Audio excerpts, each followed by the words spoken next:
All right, Wildcats, welcome to day 2. I am at Diamond Hill mine near Anthreville, South Carolina. This is the open pit, but believe it or not, 40 Acre Rock and Diamond Hill had the same origin.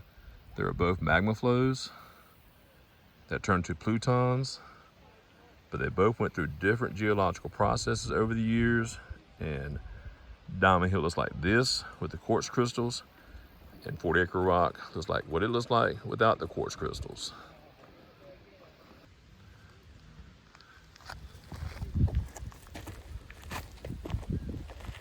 Ho, ho, ho, Wildcats, quit looking at my belly. Ho, ho, ho, ho. All right, so now you see why I went to 40 Acre Rock. Both these locations were created from magma flows deep in the earth, both plutons, but 40 Acre Rock came to the surface as a granite exposure. It'll undergo weather and erosion from the surface. Diamond Hill stayed deep in the earth and stayed there and actually started to deteriorate the rock. It went to saprolite. And remember the veins I told you about, the hydrothermal fluids with silicon dioxide in them? Well, the rock went away. That's what you see here, creating those veins, which have the crystals on top or the bottom. It can be this way too.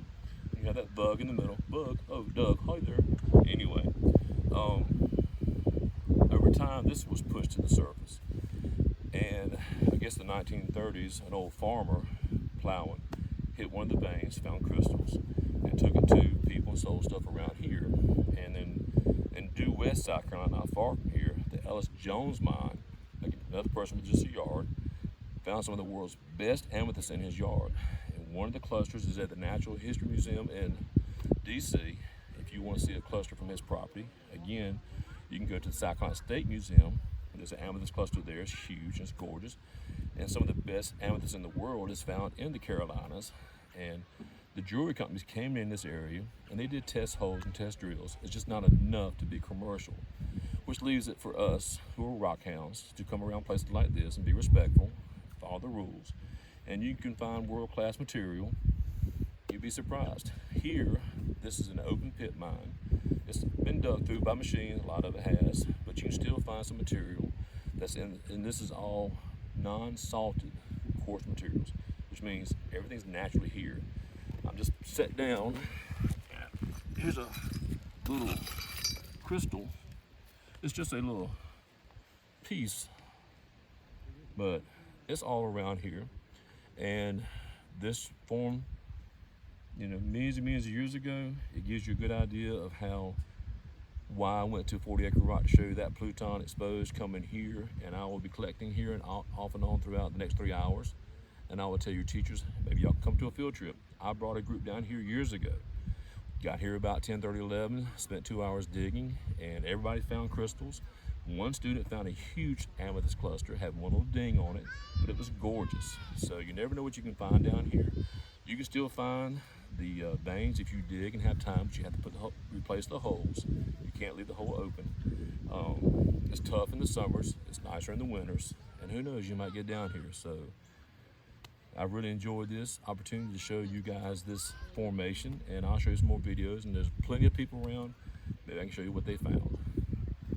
I know, quit looking at my belly. I can't get up. Oh God.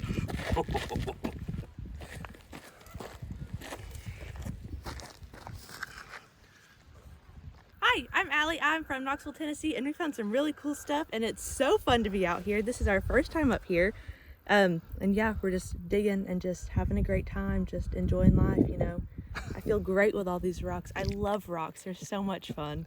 It's awesome. You'll meet some of you great people. Yeah, you See do. there, it's you do. Awesome. Yeah, all right, it's so check cool. out Sauntering Santa. Sauntering Santa. There you go, spread it around. All right, thank you. Thank you. So I came down to the creek to get to the bedrock. That's the rock that's not rotted. And I'm in the bin, and you start seeing this saprolite right there, all up in here. All right, this has not been disturbed. And then you have a nice little vein right here, and this is where you would find your crystals, and it's probably going to be up under here. but it's not my property, so I can't really dig into this. So I'm gonna have to let it be. I just wanted to show it to you because this is the other neighbor's property. It's not right to go on their property and dig, but it's the best spot I can find. So pretty cool. Now this is the wrong practice. People digging up under there and then getting in there laying the belly down.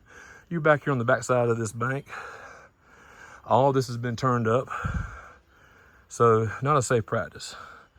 So if you're gonna dig this way, dig straight down from a few feet up and make it a straight wall, not an angle inward. So that's really dangerous, not worth it.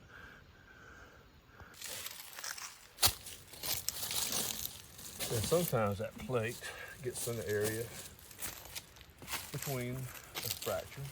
It's just a plate the crystals didn't make. But in those plates, you have these little small micro pockets, the bugs, like Doug. Hello there. All right, so I'm gonna do a little sledgehammer cracking these open, and we'll see what happens. Gotta have glasses on for this. Be safe always. This is about I guess 16 pound maybe not. Ooh. This is how Santa gets a workout. All right.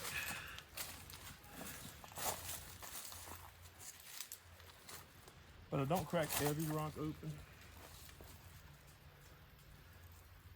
And this is a great example of that dog tooth. I'll show this in just a second. This has that dog tooth in there where they grew together and filled in the bug. There was a pocket there. We'll try this one here. But again, always wear your glasses and be safe. Ooh.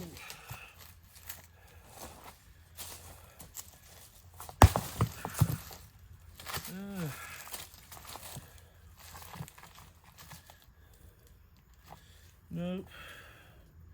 Nope. And a small one there again with that dog tooth. I'm not cracking every one. I'm looking for the ones that have that flat surface, like they were on the top or the bottom of that fracture. But I'll show you this dog tooth in a second. Squirrel! Oh, sorry. You can see this little yellow through here. That's going to be iron oxide.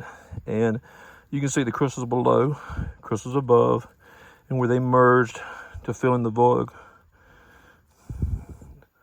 So a small vein of that dogtooth quartz.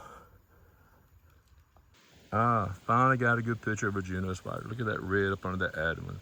It's kind of like the writing spider we have back home in Rock Hill. There's the red bedder.